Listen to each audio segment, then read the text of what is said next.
انسانوں کے نام افزار ریحان، دشمنیوں کو دوستیوں میں بدلیں۔ العربیہ ٹی وی چینل کو انٹرویو دیتے ہوئے وزیر اعظم شہباز شریف نے ایک مرتبہ پھر انڈین وزیر اعظم نریندر مودی کو دو طرفہ تعلقات کی بحالی کے لیے مذاکرات کی دعوت دی ہے، اور ساتھ ہی انہوں نے یہ بھی کہا ہے کہ اس طرح ہم جموں کشمیر کے ایشو کو بھی زیر بحث لا سکتے ہیں۔ اس پر انڈیا کی طرف سے کیا رد عمل سامنے آتا ہے؟ اس سے پہلے ہماری opposition party P T I کے ترجمان کا فوری رد عمل آیا ہے کہ جب تک انڈیا اپنے 5 اگست 2019 والے اقدام کو واپس نہیں لیتا، وزیر اعظم پاکستان نے اسے مذاکرات کی دعوت ہی کیوں دی ہے؟ اگرچہ پاکستان میں اس نوع کی انتہائی سوچ رکھنے والے لوگوں کی کمی نہیں ہے جو کشمیر کو پاکستان کی شہر قرار دیتے ہوئے اس کے اصول تک انڈیا سے مذاکرات کرنے کے حق میں نہیں ہے۔ اسی طرح انڈین قیادت بھی ہماری کسی کمزور عوامی اعتماد کی حامل حکومت کے ساتھ بات چیت کے لیے تیار نہیں ہے، مگر دوسری طرف یہاں ایسی حقائق آشنا آوازیں بھی اٹھ رہی ہیں کہ آج پاکستان معاشی بدحالی میں جس طرح دیوالیہ پن کے قریب پہنچ چکا ہے، اسے دشمنیاں پالنے اور ہمسائیگی میں جنگی ماحول بنائے رکھنے کی فضا سے جتنی جلدی ممکن ہو چھٹکارا پاتے ہوئے اپنے اصل ایشوز کی طرف توجہ دینی چاہیے۔ حالانکہ ہمارے یہ کعب بشمول مشرف جب خود حکومت میں ہوتے ہیں تو شکوہ کرتے ہیں کہ انڈین وزیر اعظم ان کا فون تک نہیں سنتا۔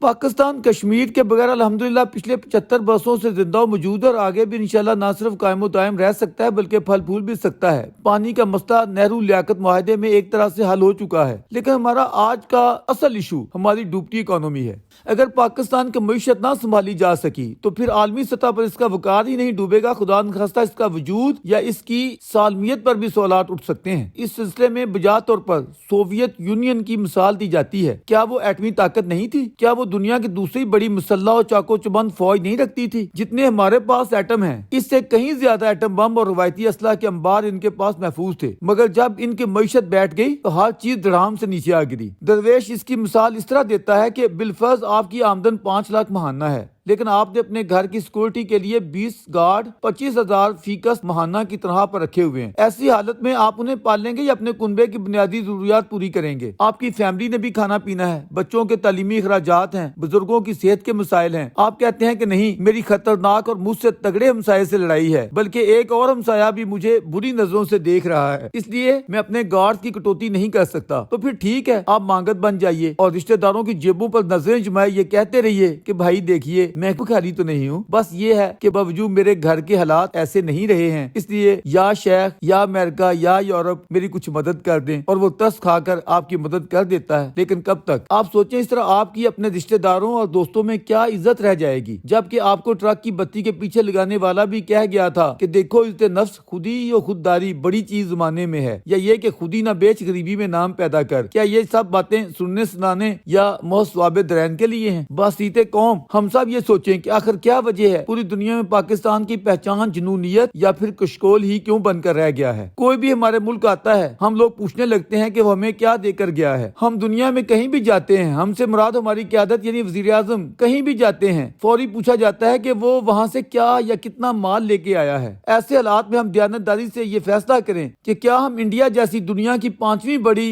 معاشی طاقت سے جنگ جیسی ہولناکی کا پنگا لینے کی پوزیشن میں رہ گئے ہیں؟ ایسی کسی بھی حرکت کی صورت میں پاکستان کے اندر معاشی بربادی کی بدتر صورتحال کیا مزید نہیں ابھرے گی؟ ہم تو اپنے ملازموں کو تنخواہیں دینے کے قابل بھی نہیں رہیں گے، لیکن بڑھ کے ہماری حمالہ کو چھو رہی ہیں۔ خدا کے لیے یہاں کشمیر پر اوپن و بحث ہونے دیں تاکہ ہمارے عام لوگ اس نام نہاد ایشو کی اصلیت تک پہنچ سکیں۔ ہماری معاشی ہب یا شہر کشمیر نہیں کراچی ہے، ہم اس کی فکر کریں، اس کی تعمیر و ترقی اور وہاں کے عوام کی خوشحالی کا سوچیں۔ جتنا کشمیر ہمارے پاس ہے غور کریں وہاں کی ترقی کے لیے ہم نے کیا کیا ہے، ذرا دیانتداری سے اس کے انفراسٹرکچر کا تقابل انڈین کشمیر کے انفراسٹرکچر سے کیجئے، آنکھیں کھل جائیں گی کہ یہاں ہماری جنت نظیر میں خاک کیوں اڑ رہی ہے، اور پھر سچائی سے سروے کروا کر دیکھ لیں کہ ہمارے کشمیری بھائی خود ہمارے متعلق کیا سوچ رہے ہیں۔ ہم انہیں کیوں مجبور کرتے ہیں کہ اگر الیکشن لڑنا ہے تو پہلے الحاق پاکستان کا حلف نامہ دو؟ کیا وہ واقعی یہ مانتے ہیں کہ کشمیر بنے گا پاکستان؟ اگر گلگت بلتستان بھی اس کا حصہ ہے تو پھر ہم اسے اپنا 5واں صوبہ کیوں بنانے جا رہے ہیں؟ اگر انڈیا نے اس کی خصوصی حیثیت ختم کی ہے تو ہم نے جو حیثیت دے رکھی ہے اس کا بھی کسی دن درویش کو پوسٹ مارٹم کر لینے دیں۔ زمینی حقائق کی مطابقت میں ایشوز کو سمجھنے کی کوشش کی جائے تو کشمیر کا مسئلہ ایک طرح سے حل ہی حل ہے، جس پر ہم نے آج آنا ہے یا 1 صدی بعد۔ جو ان کا ہے وہ ان کا ہے اور جو ہمارا ہے وہ ہمارا ہے۔ اگر ہمارے دعوے کے مطابق وہاں انسانی حقوق کی خلاف ورزی ہو رہی ہے تو آج پوری دنیا بھارت کے ساتھ کیوں کھڑی ہے؟ انسانی حقوق کی سنگین خلاف ورزی کیا سنکیانگ میں ہمارے مسلمان بھائیوں کے ساتھ نہیں ہو رہی ہے؟ وہاں ہماری زبانیں کیوں گنگ ہو جاتی ہیں؟ یہ سارے مخصوص مفادات کی خاطر بنائے گئے سٹنٹ فرنٹ ہیں. بہتر ہے ہم اپنی آنکھیں کھولیں, پورے سینٹرل ایشیا کو براستہ پاکستان انڈیا کے ساتھ ملانے کے لیے خود آواز اٹھائیں, جس سے پاکستان کے لیے معاشی ثمرات کا دروازہ کھل جائے گا. ورنہ انڈیا تو اپنی تجارت براستہ چاہ بہار پورٹ یعنی ایران جاری ساری کر چکا ہے. انڈین خارجہ پالیسی کا کمال ہے کہ وہ بیک وقت سعودیوں کا بھی محبوب ہے اور ایرانیوں کا بھی, امریکیوں کا بھی اور روسیوں کا بھی, اسرائیلیوں کا بھی اور فلسطینیوں کا بھی, جبکہ ہماری دشمنیوں کا بخار ہی نہیں اتر رہا.